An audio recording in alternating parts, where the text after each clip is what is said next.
এ রাজ্যে গতকালই লোকসভা নির্বাচনের প্রথম দফার ভোট গ্রহণ পর্ব সম্পন্ন হয়ে গেল। উত্তরবঙ্গের দার্জিলিং, আলিপুরদুয়ার, জলপাইগুড়ি এবং কোচবিহার কেন্দ্রে ভোট পড়ল নির্বাচন কমিশনের মতে প্রায় ৮২%। বিক্ষিপ্ত কিছু অশান্তির ঘটনা ঘটলেও মোটামুটি শান্তিপূর্ণ আবহই ছিল গতকালের প্রথম দফার ভোটযুদ্ধকে ঘিরে। এবার সবার চোখ রাজ্যের দ্বিতীয় দফার নির্বাচনের দিকে, যা কিনা সম্পন্ন হতে চলেছে আগামী ২৪শে এপ্রিল। ওই দিন ভোট হবে রায়গঞ্জ, বালুরঘাট, মালদা উত্তর, মালদা দক্ষিণ, জঙ্গিপুর এবং মুর্শিদাবাদে। লক্ষ্য করে দেখুন, এই রাজ্যের অন্যান্য জায়গায় প্রদেশ কংগ্রেসের অবস্থা দুর্বল থাকলেও ২৪শে এপ্রিলের লোকসভা কেন্দ্রগুলিতে একমাত্র বালুরঘাট ব্যতীত আর সবকটিতেই তারা বেশ শক্তিশালী। তাই স্বাভাবিকভাবেই ২৪শের নির্বাচনে মরণ কামড় বসাতে চাইবে রাজ্যের প্রদেশ কংগ্রেসের নেতাকর্মীরা। ওই কেন্দ্রগুলিতে প্রার্থী হিসেবে দাঁড়িয়েছেনও প্রদেশ কংগ্রেসের প্রভাবশালী মুখেরা।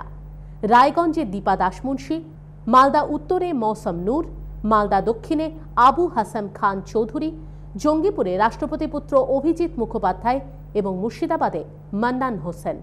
তুলনামূলকভাবে কিছুটা দুর্বল বালুরঘাট কেন্দ্রের কংগ্রেস প্রার্থী ওম প্রকাশ মিশ্র। তবে দ্বিতীয় দফা নির্বাচনে এ রাজ্যে কংগ্রেসের তুলনামূলক ভালো ফল করার পূর্বাভাস রাজনৈতিক বিশেষজ্ঞরা দিলেও গোটা দেশের মোদি হাওয়ার ধাক্কা কিছুটা হলেও এসে লেগেছে এ রাজ্যেও। তাই ২৪শে এপ্রিলের নির্বাচনে যে বিজেপির চোরা স্রোত বইবে না তার গ্যারান্টি দিতে পারছেন না কেউই।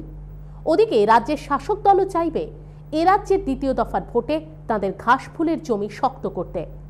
ফলে পুরনো বন্ধুত্বকে ভুলে এখানে কংগ্রেসকে ভোটের চালে মাত করতে চাইবে তাঁরাও।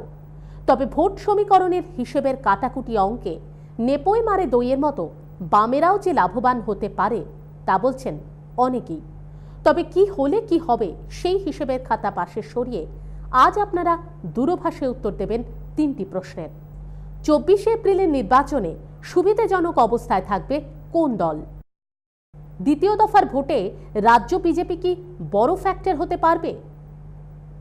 রায়গঞ্জে প্রিয় আর মালদায় গণিমিত কাজ করবে কি? উত্তর দেবেন আপনারাই। Bureau report, CTVN plus.